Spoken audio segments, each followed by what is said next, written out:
మీరు మాంజరో గాని We have more than 500 to 1000 patients వాడాను ఇప్పుడు. వాడారు కదా, ఎక్కువ మందిలో చూసిన side effects. Bowl moment slow అవడం వల్ల, because it acts on the intestine motility down అయిపోతుంది. సో బెల్చింగ్ ఫస్ట్ 3 days కొంచెం అంటే ఆకలి ఉండదు.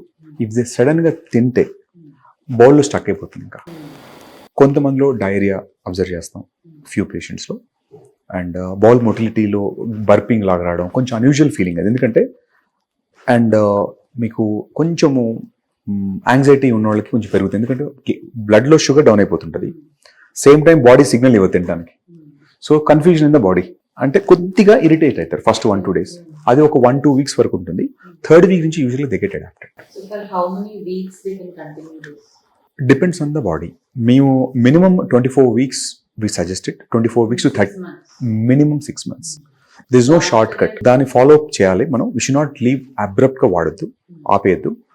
ఖచ్చితంగా మనం ఓరల్ స్మాగ్లూటేట్స్ కానీ లేదంటే dietary management and some time we give intermediate shots once a month, twice a month అట్లా ప్రోగ్రామ్ చేస్తాం. సో టేపర్ చేసుకుంటూ రావాలి. Everybody is different. Again కొంతమందిలో బాగా రెస్పాండ్ అవుతారు, దే మెయింటైన్ వెరీ వెల్.